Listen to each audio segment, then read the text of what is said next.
by the Morgan. Where is this place? It's as though my mind has been clouded by 1,000 ravens and my feet traversed 1,000,000 mountains.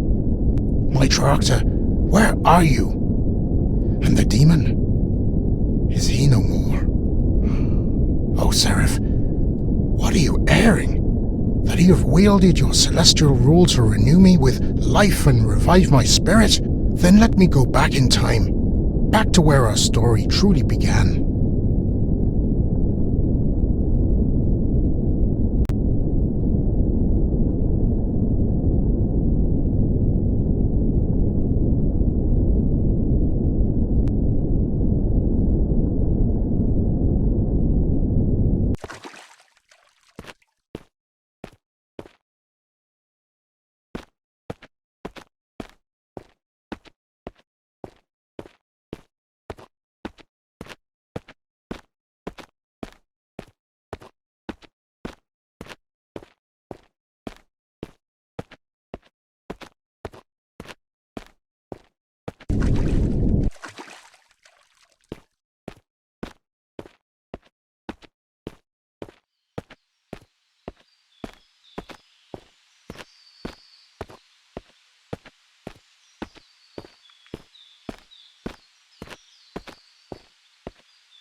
My name is Nodens, and I'm the god of hunting on my isles. One day, when I was traveling in the forest of Bodur, I caught a glimpse of some nearby deer. However, they were not the only beings that caught my attention. A white wolf was nearing our mutual prey, when a few mortals entered my canvas.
I was swift to spawn a whirlwind of arrows and dismay the humans. Yet when I kneeled down beside the brute, it had already seen the unholy end of a poison arrow.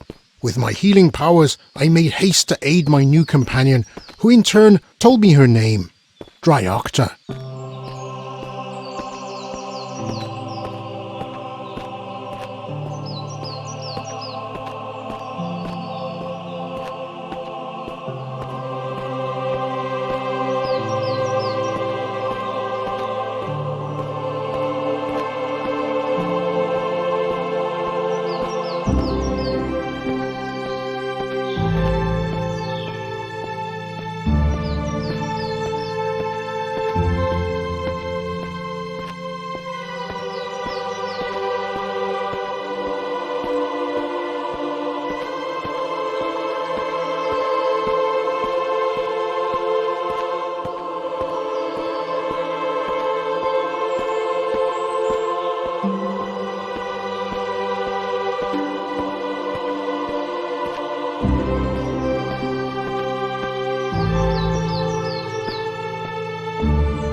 I knew instantly that she was of an otherworldly nature by dint of her uncommon colour.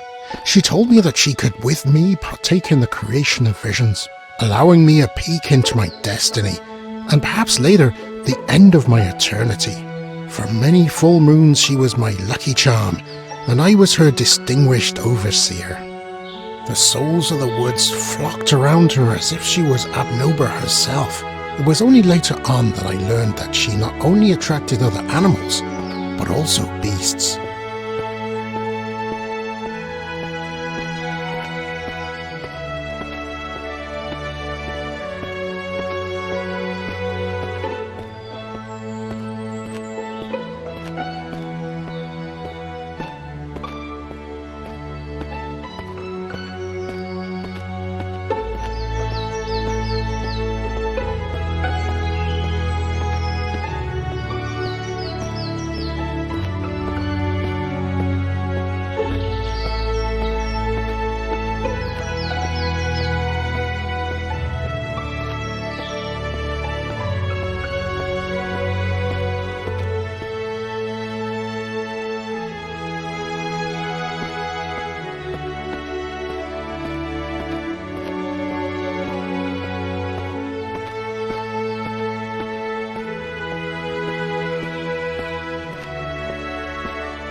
Feeling blessed about our newly baptized kinship, I went out hunting with her some more.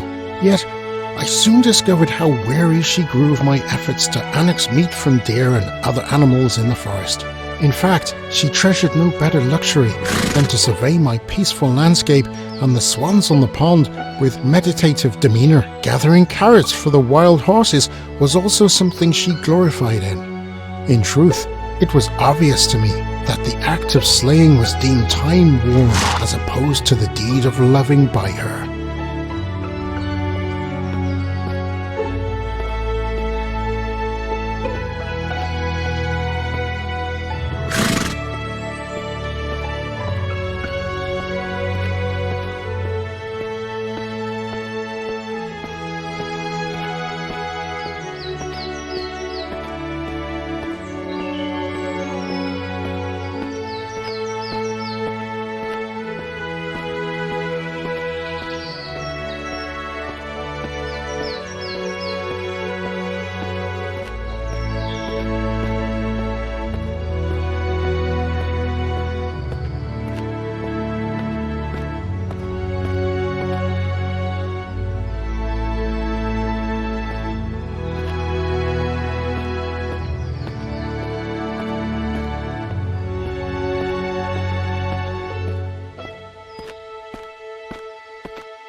Egad, now I recall.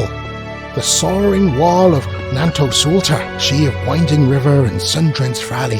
I vividly remember how the free thinkers tried to turn her image into that of a Daruga Dua, yet were taken by my mother's Anu's elite horde of the Tuatha De Danann.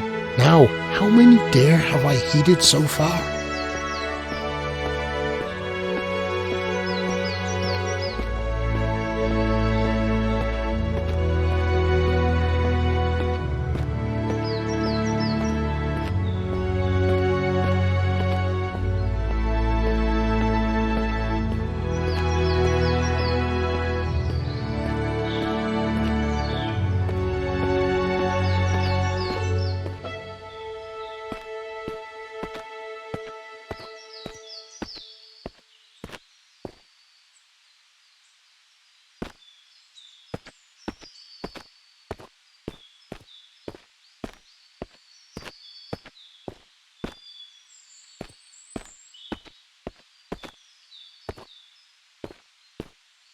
Truly.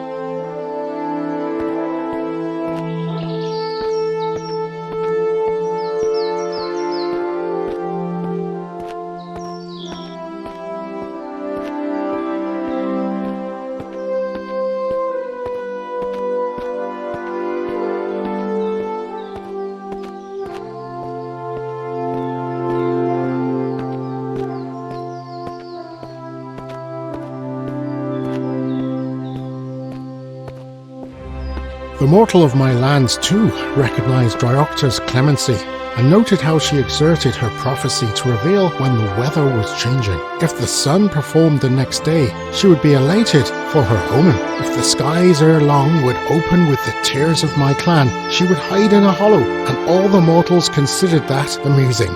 I, on the other hand, believed her to be a benediction regardless. But one day, as in all good tales, something happened.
I had only assembled all of the earthlings for a celebratory cave bear hunt when we encountered the mountain dragon Haste in the forest. Legend had it, it was invulnerable.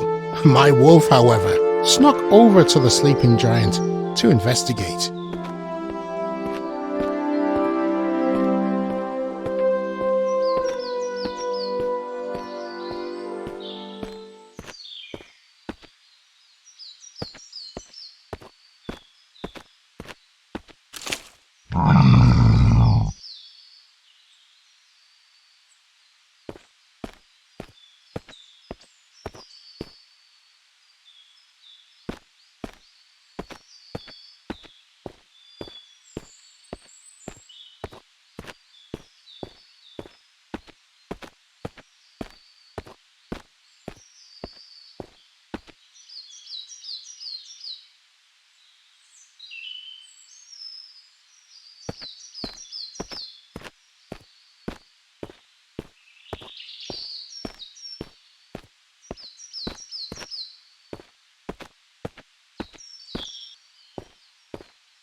And it vanished, as if struck by magic. All the men roared with laughter again. Still, Draíochta howled as if something was horribly amiss, yet the men would not give heed to her elegy, and charged at the bear cave, as men do.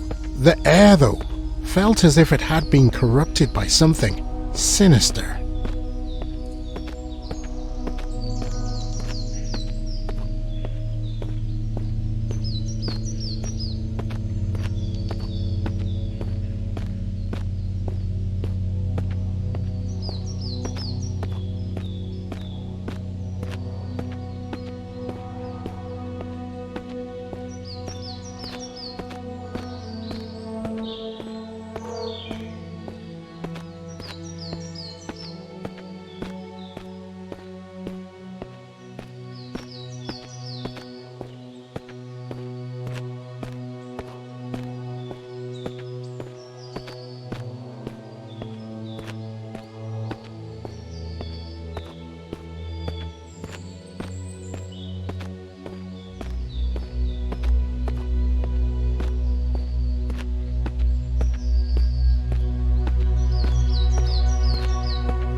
4 berserkers aimed their arrows at something in the blackness. The leader drew the captured Cleave Sulish. I had bestowed upon him and ventured forth with valour. Soon a cry from him was read. When my fraction arrived, we witnessed them. 2 werewolves, who had massacred the cave bears and devoured them like cats versus mice. Nevertheless, a light in their eyes persuaded me they had protected their human acumen, hope, drowned in sorrow. All of a sudden, Draíochta gifted them a small number of novel flowers, and thus they were remade as men once again.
The transformed villagers looked around in a craze for a few minutes, puzzled and momentarily distorted. Once they realized they were human again, they embraced each other as if they had made it to Anwin itself. They were a bit abashed by Draíochta though, and I did not understand that. It's perfectly sensible to be afraid of the dark, but light, typical of whites to be misread merit.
Normally men are cursed to roam as foul miscreations of divine punishment because they need to atone for their wickedness. But these men were certainly as respectable as Gofanan himself, who crafted my silver hand after my initial was sliced off by the dragons I imprisoned beneath Gwynedd. They stated that there had once been farm the land, and that was the only thing they relived. They didn't know how they got to be in this place, let alone who or what brought them here.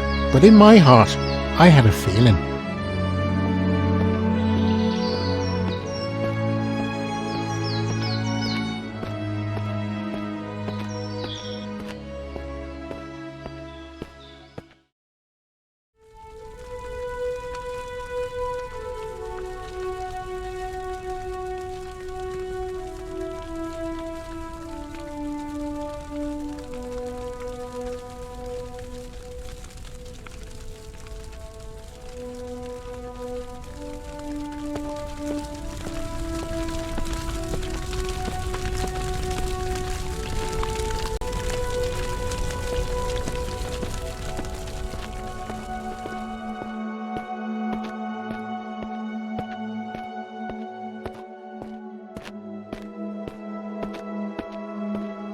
The next week, Draíochta summoned a dire precursor, a demon by the name of Cruach, and his band of werewolves. The Leinach Falad were dishonouring a small village into human sacrifice as he wanted the magic possessed by my vats.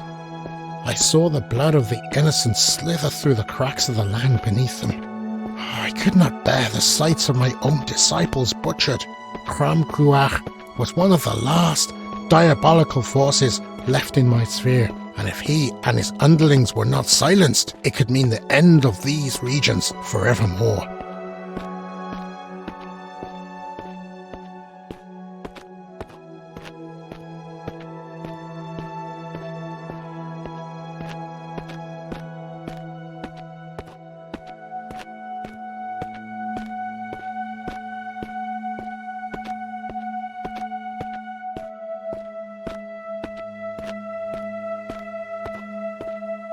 As my normally thunderous bow of Gandaiver would not be enough to exile this arch-fiend, I turned to the druidess Magruath, a master of theoranthropy, who told me to wait for her by the river of Owenreich at midnight, and so I did, with Draíochta and my preferred paladins under the aura of the stars and the stoicism of the moonlight. When I arrived, I eyed the most harrowing of scenes. Seemingly honest men clenching black witch flowers to their hearts and drinking from the waters which had emerged with the dark colour of obsidian.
I wonder why this was dethroned. Or is this just a chimera? I cannot seem to animate this anamnesis.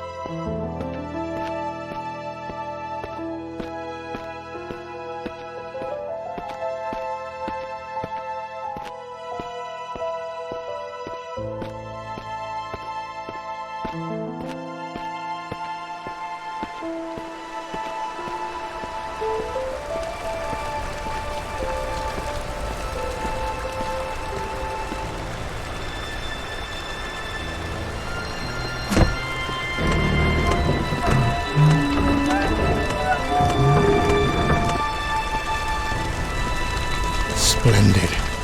So, where are you, Draíochta? What transpired here at this forsaken site?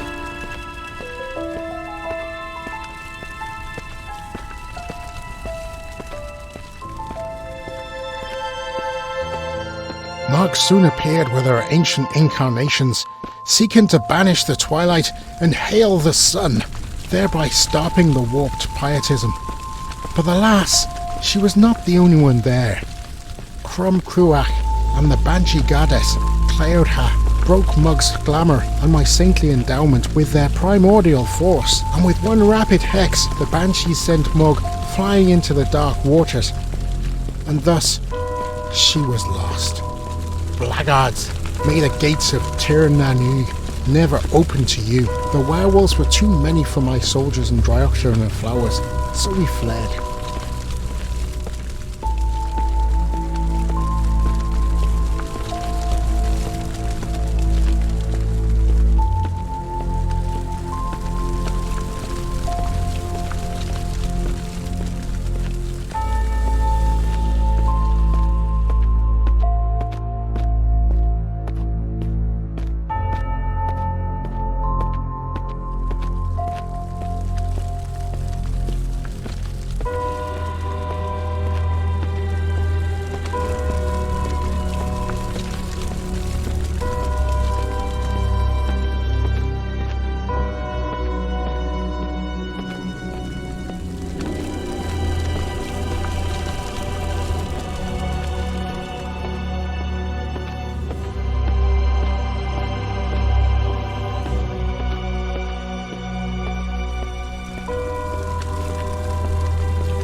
What is happening?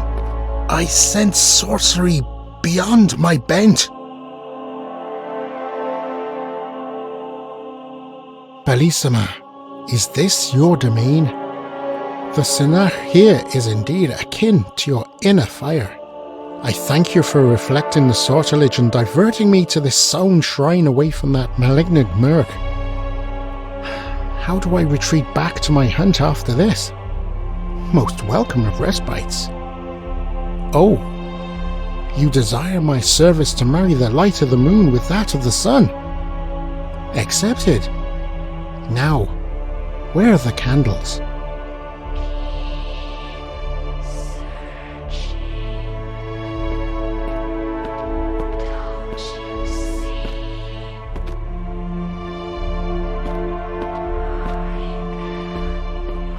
Water.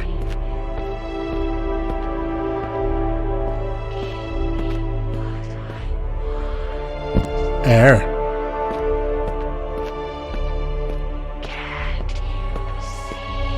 Earth.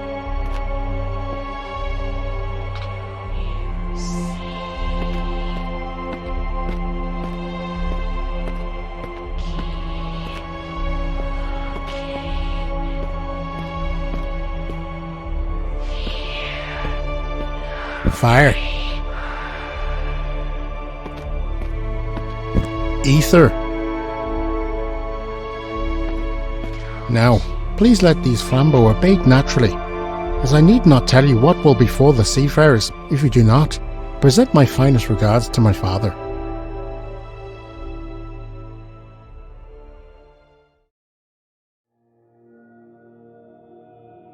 I met a Taoist master once. He revealed to me that while he had devoted 5 years to the strife of reaching my isles in the hopes of finding his daughter, he had taught himself my language. Moreover, in his own realm, he had been worshipped for his philosophy.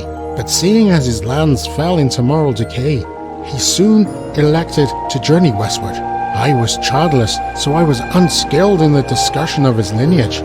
He did not know, of course, of the true nature of these barbaric hamlets before he arrived.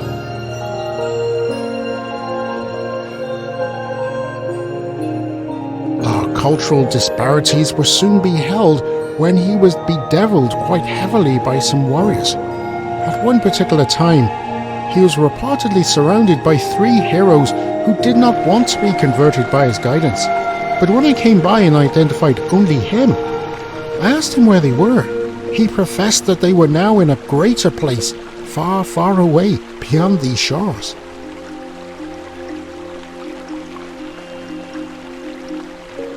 As a sign of good faith, I blessed him with the ring of Alund the Fortunate to cloak him with the 5th Fiada, a mist of invisibility.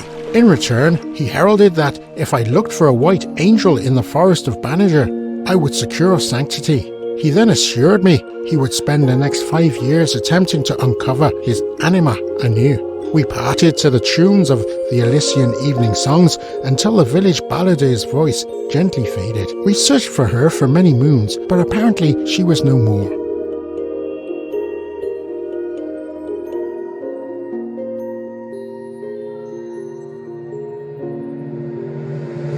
Seraph.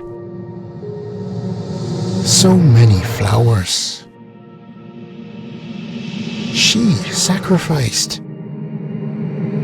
Reawaken me. I wish to retrace my trail. One last time.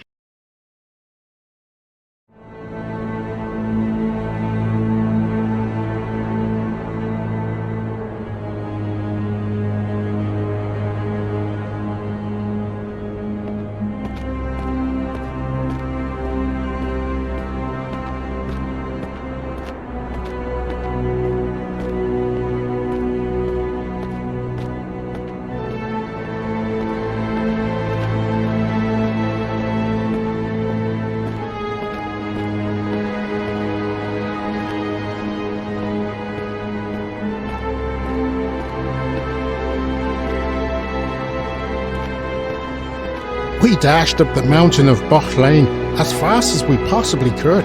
Our adventure was coming to an end. I felt it like fire fading from a feast. Looking back, I saw the Lake Nach Feilad sees both warrior and wolf, an angel and a demon reside in all men, even gods, including me. But what truly is of value is which side we feel our innermost wishes and allegiance to. Would the wolf venerate viability in the wilderness, whether willing without worriment? Yet I vow that she wavers betwixt our vocation and her withdrawal.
Seraph, is that you? Yes. Now I recall the event that befell my peak. Malgruith returned as a deer and had apparently first assumed the form of a salmon to withstand the river. She conjured thunderstorms to perplex our defarmers, and even turned some of the werewolves to stone. Yet, it was Draíochta who bequeathed my world the ultimate sacrifice. She put 12 of her flowers down on the ground and began to choir the most comely of songs.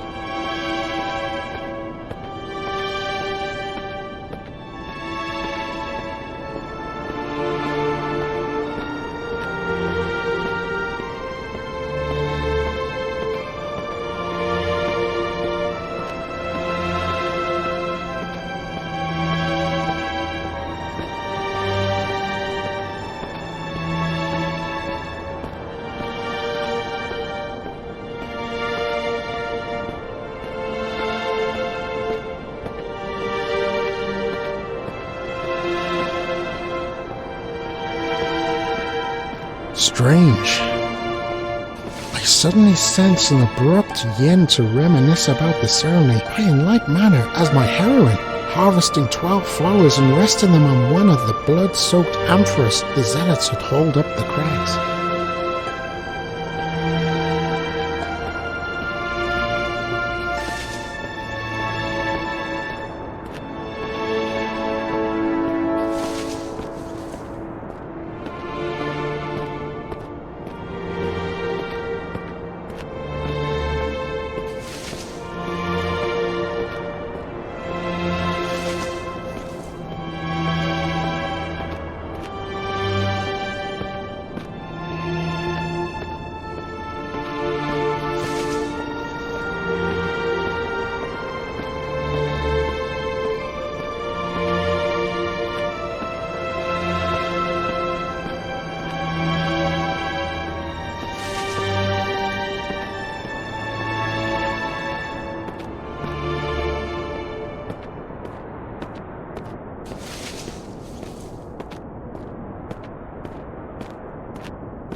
Apparently, she was versed in Cruach's affinity with the zodiac and his fear of the obeyed.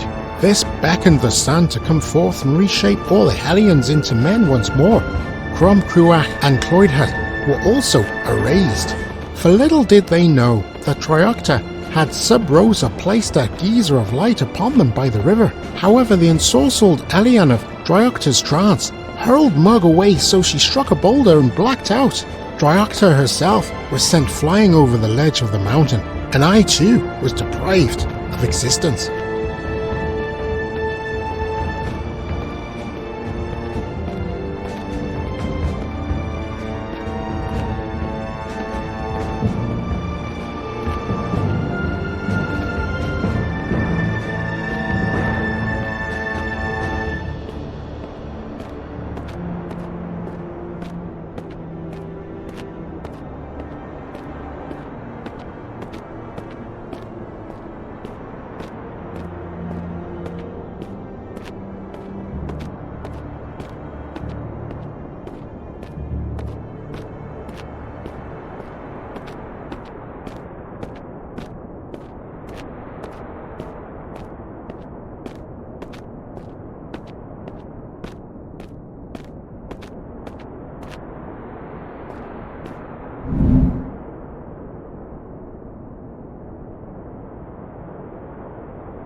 In such wise must I cast my verdict. Is this true, Seraph? Permitted, the left path will reunite me with Mug, yet let my heavenly might remain expelled till death do us part, and the right shall adorn me with a chance to reform and join Draíochta in Tir Nanuk? Granted. Gift me a stage to vote, my guardian.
I do not seek the opulent riches of the gods, nor the tainted virtues of the mortals anymore.